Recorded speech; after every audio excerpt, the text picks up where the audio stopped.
नमस्कार. महा MTVमध्ये आपल्या सर्वांचं हार्दिक स्वागत आहे. मी चंद्रशेखर नेने, आंतरराष्ट्रीय घडामोडींचा अभ्यासक. माझ्याबरोबर सूरज व्हिडिओग्राफर आहेत.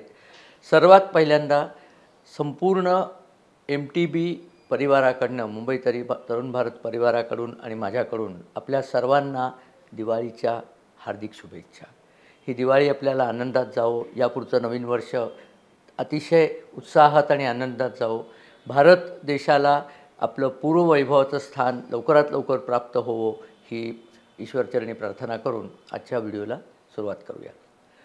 आजच्या व्हिडिओत जरी मी सुरुवातीला दिवाळीची शुभेच्छा दिली असली तरी त्या शुभेच्छावरती एक सावट असं म्हटलं जातं की मुंबई, दिल्ली आणि इतर महानगरं इथे हवेची गुणवत्ता फार खराब झालेली आहे, प्रदूषित हवा झालेली आहे, लोकांना श्वास घ्यायला त्रास होतो आहे, लोक आजारी पडत आहेत. असं काही झालं की वेगळे वेगळे उपाय अवलंबावे लागतात आणि त्या उपाय अवलंबायचे असले की एकदम त्यांच्या लक्षात येतं, अरे दिवाळी आली, हिंदूंचा सर्वात मोठा सण आला, हिंदू फटाके वाजवतील, पहिल्यांदा ते फटाके बंद करूया. का? कारण प्रदूषण वाढतं. एक बातमी वाचनात आली, ती खरी खोटी अजून ताडून बघायची आहे, की गाझापट्टीमध्ये टनानी फटाके फोडले जात आहेत. म्हणजे एक्सप्लोजन, बॉम्बिंग आणि रणगाड्यांचं फायरिंग आणि प्रचंड प्रमाणावर दारुगोळा वापरून तिथे स्फोट होत आहेत. पण गाझापट्टीतली जी एअर क्वालिटी आहे, एअर क्वालिटी मात्र फार चांगली राहिली बरं का. म्हणजे त्याच्या जवळजवळ 8 पट तरी एअर क्वालिटी आपली वाईट आहे. जर त्यांचं मोजणी पाहायची म्हटली तर आपली त्यांच्या 8 पटसुद्धा वाईट आहे, 8 पट तरी वाईट आहे असं वाटतं. म्हणजे आपण तर काही बॉम्बिंग केलेलं नाही आहे, तिथे बॉम्बिंग पण केलं आहे आणि बॉम्बिंगनंतरही एअर क्वालिटी त्यांची बिघडलेली नाही आहे. मग आम्ही जे छोटे छोटे फटाके उडवणार आहोत, छोटे छोटे अग्निबाण सोडणार आहोत, हमास तर केवढी मोठी रॉकेट सोडतं, त्यांनी प्रदूषण होत नाही का? का प्रदूषण फक्त हिंदूंच्या सणातच होतं? आपण गांभीर्याने याचा विचार करूया. आणि माझी अशी इच्छा आहे की आपल्या तज्ज्ञांनी, आपले जे वेगळ्या वेगळ्या युनिव्हर्सिटीमध्ये प्रोफेसर आहेत, केमिस्ट्रीचे प्रोफेसर आहेत, फिजिक्सचे प्रोफेसर आहेत, त्यांनी याच्यावर आपलं मतप्रदर्शन करावं. आणि जर फटाक्यांनी होत असलं तर फटाके बंदच केले पाहिजेत. परंतु केवळ एक सण देशातली बहुसंख्य प्रजा साजरा करते आहे, त्या सणावर विरजण टाकायला जर हे प्रदूषणाचं सोंग आणलेलं असलं तर मला वाटतं की आपण याच्यावर अत्यंत गांभीर्याने विचार केला पाहिजे की का म्हणून असं करायचं. ही वृत्तीच भिनलेली दिसते आहे. सण आला की लगेच सुरू होतं. ईद आली की कोणी म्हणत नाही की प्राण्यांचे प्राण वाचवा बरं का. ते निरपराध मेंढरं कापली जातात त्यावेळेला कोणी काही म्हणत नाही, कारण त्यावेळेला काय होतं की त्यावेळेला हिंदूंचा सण नाही ना, मग काही त्रासच नसतो. ख्रिसमस आले की फटाके उडवले जातात, नवीन वर्षाचे फटाके. नवीन वर्ष हा तर सेक्युलर सण आहे, तुमचा नाही, माझा नाही, यांचा नाही, त्यांचा नाही, फटाके उडवले जातात. ते प्रदूषण चालतं का हो? का दिवाळीतल्या फटाक्यांनीच फक्त प्रदूषण होतं? हा एक विषय अलयद आहे. विषय मला खरं बोलायचा आहे तो दुसरा आहे. गाझाचं नाव इथे आलं त्या गाझावरच मला बोलायचं आहे. गाझावरती इस्रायलने सध्या प्रचंड प्रमाणावर हल्ला चालवलेला आहे. त्यांना तिथे जी हमास नावाची विषवल्ली आहे ती पूर्णपणे निपटून काढायची आहे. त्यांना सोडायचं नाही आहे. आता तर अमेरिकेपासून सगळे म्हणायला लागले, अहो त्यांना सोडा, अहो त्यांना सोडा. इस्रायल काही ऐकून घ्यायच्या मनस्थितीत नाही आहे. तरी इतकं सगळं असतानासुद्धा त्यांना 4 तासाची दर दिवशी सवलत देण्याचं इस्रायलने कबूल केलेलं आहे. आता या 4 तासात कोण माणसं गाझातनं पळून जात आहेत यावर मात्र अत्यंत बारीक नजर ठेवायला हवी की ते हमासचे गुंडच तेव्हा पळून जातील आणि निरपराध प्रजेला इस्रायलच्या बॉम्बिंगला तोंड द्यायला लागेल असं तर नाही ना. याच्याशी अनुषंगाने एक अत्यंत गंभीर विषयाशी संबंध काल आला, ते आपल्याशी बोलायचं आहे. मुंबईच्या इस्रायल कॉन्सुलेटनी एक छोटासा कार्यक्रम आयोजित केला होता ज्याच्यात मला पण आमंत्रण होतं. आणि त्या कार्यक्रमामध्ये त्यांनी आम्हाला जवळजवळ 1 तासभर वेगळ्या वेगळ्या व्हिडिओ क्लिप्स दाखवल्या. त्या व्हिडिओ क्लिप्स 7 ऑक्टोबरच्या होत्या. 7 ऑक्टोबरला आपल्याला माहिती आहे की इस्रायलवर अत्यंत भ्याड आणि अतिशय क्रूर असा हल्ला हमासच्या दहशतवाद्यांनी केला. दहशतवाद्यांनीच केला, ते स्वातंत्र्ययोद्धे नाहीत, ते कोणीही नाही आहेत, ते फक्त दहशतवादीच आहेत. त्यांनी केला.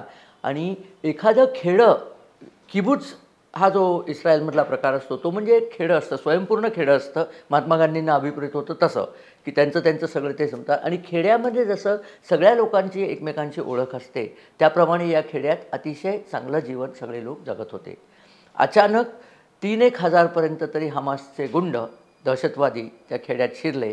इस्रायलची सीमा त्यांनी, तिथे जे कुंपण होतं ते तोडलं आणि ते सगळे शिरले आणि कत्तल आरंभली. आणि नुसती कत्तल नाही, निर्घृण कत्तल, स्त्रियांचा अपमान, स्त्रियांवरती बलात्कार, लहान मुलांची मुंडकी उडवली, लहान मुलांना मारलं आणि अत्यंत खदाखदा हसत हे सगळे हमासचे गुंड हातामध्ये रायफल्स घेऊन नाचत होते. त्या सगळ्याची व्हिडिओज आम्हाला दाखवले गेले. त्या व्हिडिओचे 2-3 वेगळे सोर्सेस होते. एक म्हणजे प्रत्येक घरात जर स्वतःचा CCTV लावला असला तर ते CCTVचं फुटेज होतं.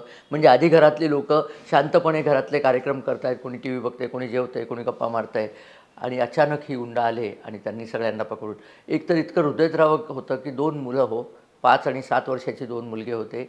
त्यांच्या अंगावर कपडेही नव्हते, कारण त्यांना आईवडील कुठेतरी लपवायच्या प्रयत्नात होते, पण ते सापडले गेले. आईवडिलांना मारलं, मुलांना त्या खोलीत उभं करून ठेवलं होतं. मुलं मोठ्याने किंचाळत होती. लहान भाऊ होता त्याच्यातला, मला आई पाहिजे, मला आई पाहिजे. त्याच्या आईला त्याच्या समोर या दहशतवाद्यांनी मारून टाकलेलं होतं.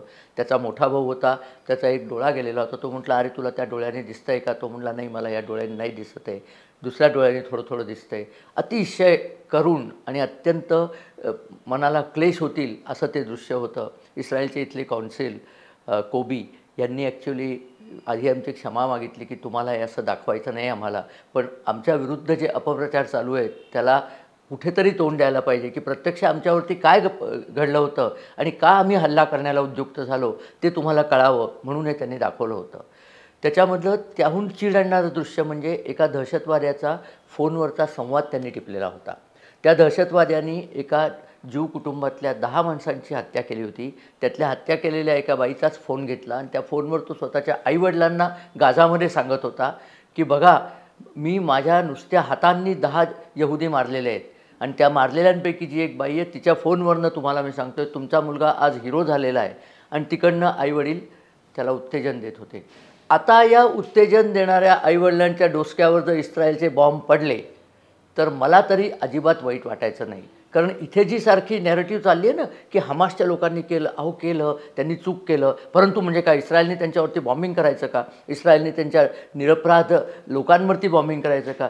हे याचे आईवडील निरपराध होते असं मला तरी वाटत नाही. जे यांना हिरो मानतात, या असल्या लोकांना जो समाज हिरो मानतो ते निरपराध नाहीत, ते सुद्धा या अपराधात तितकेच सामील आहेत. आणि आता अंगाशी आल्यानंतर मात्र दयेची याचना करतात. पण दयेची याचना पण करत नाही आहेत. ते काय करतायत, त्यांच्या मित्रांना सांगतायत, मित्र देशांना, की तुम्ही इस्रायलला बॉम्बिंग करणं थांबवायला भाग पाडा. बरं, इथे कुठेही ते म्हणत नाहीत की आमच्याकडे जे 200 आम्ही बंधक बांधून पकडून नेलेत, पोलीस ठेवलेले आहेत, त्यांना आम्ही सोडू. ही गोष्ट करायची नाही. आम्ही केली ती चूक झाली म्हणायचं नाही. आमच्याकडनं अतिरेक झाला हेही म्हणायचं नाही. त्यांना पश्चात्ताप झालेलाच नाही आहे. हमासचं मुळी म्हणणंच आहे, from river to the sea Israel must be free of Jews. River to the sea म्हणजे जॉर्डन नदीपासनं भूमध्य समुद्रापर्यंत म्हणजे गाझापट्टीपर्यंत, म्हणजे इस्रायलच्या भूमीमध्ये एकसुद्धा जीव शिल्लक ठेवायचा नाही, ही त्यांची भूमिका आहे. हे 2 नेशन वगैरे सगळी बकवास आहे. आता मी हे सगळं का आत्ता काढलं ते तुम्हाला सांगतो. भारतामधल्या फार डिस्टर्बिंग न्यूज आहेत.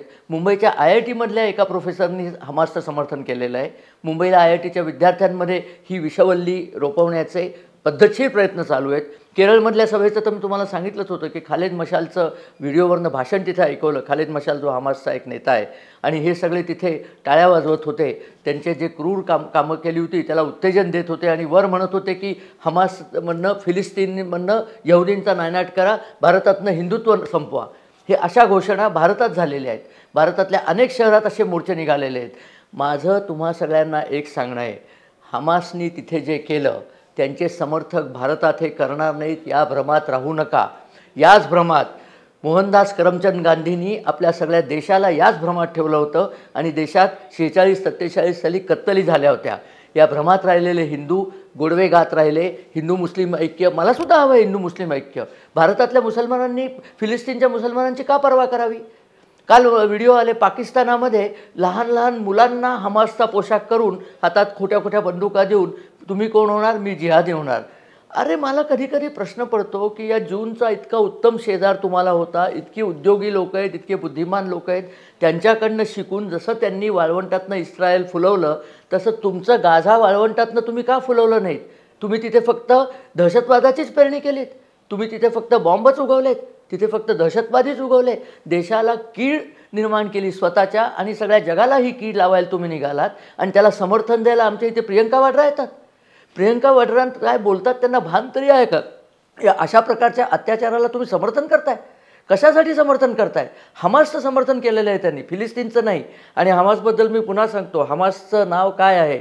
हरकत उल मुकावामा उल अल इस्लामिया ते फिलिस्तीनचे रिप्रेझेंटेटिव्ह फक्त नाही आहेत, ते इस्लामचे रिप्रेझेंटेटिव्ह. म्हणजे त्यांच्या मते इस्लामने असंच करायचं असतं, असंच केलं पाहिजे आणि जगभरच्या इस्लामचे दहशतवादी त्यांना सपोर्ट करतायत, त्यांच्याकरता जगाकडे मागणं करतायत की त्यांच्यावरचं बॉम्बिंग थांबवा. इस्रायलच्या कौन्सिलनी काल सांगितलं की आम्ही ही लढाई लढतोय, आम्ही तर आमच्याकरता लढाई लढणारच, कारण नाहीतर आम्ही संपूनच जाऊ, पण ही लढाई तुमच्यासाठी सुद्धा आम्ही लढतोय. सगळीकडे सुसंस्कृत जीवन जे आहे त्याला कीड लावणारी ही हमाससारखी जी दहशतवादी कीड आहे ही आमच्या परीने आम्ही निपटून काढतोय. तुम्ही हे लक्षात घ्या की ही लढाई इस्रायल जिंकला म्हणजे दहशतवादाची एक कीड संपवलेली आहे. तुमच्या इथेही हा प्रकार होऊ शकतो. अरे थोडे जागे व्हा. मला आपल्या सगळ्या प्रेक्षकांना हे सांगायचं आहे, थोडे जागे व्हा, लक्षात घ्या हे काय चाललं आहे. पंतप्रधान नरेंद्र मोदींनी सुद्धा पहिल्याच दिवशी सांगितलं होतं की हमास आणि दहशतवादाच्या विरुद्धच्या लढाईत आम्ही इस्रायलच्या बरोबर आहोत. तुम्ही सगळ्यांनी सुद्धा हे लक्षात घेतलं पाहिजे, ही लढाई फक्त इस्रायल आणि हमासची नाही आहे, ही सुसंस्कृत जग विरुद्ध क्रूर कर्मे अशी आहे. अहो इतिहासात खूप ऐकलं होतं की हे मोगल बादशाह आले, त्यांनी कत्तली केल्या भारतामध्ये, त्यांनी डोक्यांच्या मुंडक्यांच्या मिनार रचल्या, त्याला खुनी मिनार म्हणतात, बुर्जामध्ये मुंडकी बसवली होती. हे सगळं डॉक्युमेंटेड आहे. भारतामध्ये प्रचंड कत्तली झाल्या आहेत, आपल्याला हे नवीन नाही आहे. काल मला हे जेव्हा बघायला मिळालं तेव्हा माझ्या लक्षात आलं माझ्या पूर्वजांनी काय काय सहन केलेलं आहे. अहो इथल्या मुसलमानांच्या पूर्वजांनी पण हेच सहन केलेलं आहे. त्यांच्यातले काही लोक या दहशतवादाला बळी पडले आणि ते मुसलमान झाले आणि पुढे आपण ही प्रजा त्यांची इथे बघतोय. त्यांनीसुद्धा लक्षात घ्यावं हा वारसा भारताचा वारसा नाही, भारताचा वारसा सुसंस्कृत वारसा आहे. तो सुसंस्कृत वारसा आपल्याला पुढे न्यायचा आहे. ही कीड जगात कुठेही असो ती ठेचून चिरडलीच पाहिजे. सुदैवाने बऱ्याच देशात ही जागरूकता आता आलेली आहे. युरोपमध्ये आता फार वेगाने ही जागरूकता येत चाललेली आहे की ही दहशतवादी हे हमासचे सपोर्टर, हे फिलिस्तीनचे सपोर्टर आम्हाला नकोत. आणि एक महत्त्वाची गोष्ट सांगतो, काही इराणच्या लोकांशी माझं बोलणं झालं. त्यांनी सांगितलं की इराणमधल्या 90% जनतेचा हमासला आणि त्यांच्या कृत्याला विरोध आहे. हे मुल्ला त्याला विरोध करत नाही आहेत, म्हणजे त्यांच्या आयातोल्ला वगैरे. अरब देशांमध्ये सुद्धा 2 फळ्या पडलेल्या आहेत. एका फळीचा हमासला विरोध आहे, त्या फळीचं गुप्तपणे इस्रायली लोकांना सांगणे की तुम्ही यांना संपवा, कारण ही कीड तुमच्यानंतर आमच्या देशात येणार आहे. जे देश सुखवस्तू आहेत, Abu Dhabi, UAE, Bahrain, Saudi Arabia, त्या देशांना, कुवेत, त्या देशांना ही कीड आपल्याकडे आलेली नको आहे. ही जर इस्रायलने गाडून टाकली तर त्यांना हवंच आहे, फक्त ते इस्लामी देश असल्यामुळे उघडपणे ही गोष्ट बोलू शकत नाही. पण त्यांच्या एकूण वक्तव्यांमधून तुमच्या लक्षात येईल की ते अजिबात हमास किंवा फिलिस्तीनला सपोर्ट करत नाही आहेत. जॉर्डनची तीच कहाणी आहे, ते सपोर्ट करत नाही आहेत, भीतीपोटी ते बोलत नाही आहेत. परंतु हमासचा जर नायनाट इस्रायलने केला तर त्यांनाही हवाच आहे, कारण ही कीड लवकरच त्यांच्याकडे सुद्धा येणार आहे. या लोकांना चांगलं जीवन नको आहे. मी तुम्हाला सांगतो, आपल्या इथे सुद्धा जे हमासला सपोर्ट करतायत त्यांना चांगलं जीवन नको आहे. आपल्या इथले प्रथितीय संपादक एक मोठा अग्रलेख लिहितात की इस्रायलने त्यांच्यावर बॉम्बिंग करून किती चूक केली आहे. सबंध अग्रलेखात एकच वाक्य की हमासने केलं तर जरा चुकलंच बरं का. हे असं तुम्ही वागताय. अरे त्यांनी हे केलं नसतं तर इस्रायल काय हल्ला करत होतं का? गेले 2 वर्ष इस्रायल त्यांना पोसत होतं, 10 पट पगार देऊन पोसत होतं. स्वतःच्या कृत्याने त्यांनी स्वतःवर अवदसा उडवून घेतलेली आहे. आता ती थांबवा म्हणून तुम्ही जगाकडे रडून भेगून काही व्हायचं नाही. जागे व्हा, जागे व्हा, जागे व्हा, जागे व्हा, सावध व्हा. पुढच्या हाका ऐका. उद्या परवा तुमच्यावर ही वेळ आली तर तुम्ही काय कराल? आहे का तुमची तयारी? कृपा करून जागे व्हा. आणि जे म्हणून फिलिस्तीनला इथे किंवा हमासला सपोर्ट करतायत, कारण हमास आणि फिलिस्तीन आता वेगळे वाटतच नाही आहेत गाझामध्ये, तीच लोक सगळी आहेत. आता डोक्यावर बॉम्ब पडायला लागल्यानंतर त्यात अवदसा आठवली आहे, नाही तर हेच लोक मोठ्या मोठ्यांनी सपोर्ट करत होते. मी जेव्हा कुवेतमध्ये होतो तेव्हा कुवेती लोकांनी मला सांगितलं होतं की सद्दाम हुसेननी जेव्हा हल्ला केला होता कुवेतवरती, तेव्हा फिलिस्तीनी लोक जी कुवेतमध्ये नोकऱ्या करत होती, भरपूर पगार कमवत होती, ती सद्दाम हुसेनच्या बाजूने उभी राहिली होती. युद्ध संपल्यानंतर त्या सगळ्या फिलिस्तीनी लोकांना लाथ मारून कुवेत सरकारने हाकलून दिलेलं आहे. हे सगळं लक्षात घ्या आणि आपले डोळे उघडा. आणखी एक छोटीशी बातमी सांगायची की इस्रायलने आपल्या 1 लाखहून लोकांना इस्रायलमध्ये चांगल्या पगाराच्या नोकऱ्या द्यायचं कबूल केलेलं आहे. त्याचं कारण म्हणजे त्यांना आता हे फिलिस्तीनी लोक नको आहेत. ही संधी आपल्या लोकांनी साधली पाहिजे. आपल्या लोकांच्या सुरक्षेची जिम्मेदारी मात्र इस्रायलने घ्यायला हवी, कारण तुम्ही हमासच्या नोकऱ्या तुम्ही छिनून घेतल्या की हमास त्यात काहीतरी करायला बघेल. पण आपल्या तरुणांनी विशेषतः या नोकऱ्यांकडे लक्ष देणं अतिशय आवश्यक आहे. एवढं सांगून मी आपला व्हिडिओ संपवतो. हा व्हिडिओ जर आपल्याला आवडला असला तर आपलं मित्रपरिवाराबरोबर शेअर करा.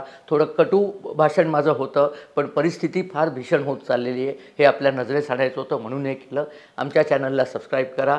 आपल्या कमेंट्स आणि आपले लाईक्स आमच्याकडे येऊ द्यात. आणि पुनश्च एकदा आपल्या सर्वांना दिवाळीबद्दल हार्दिक शुभेच्छा. नमस्कार आणि धन्यवाद.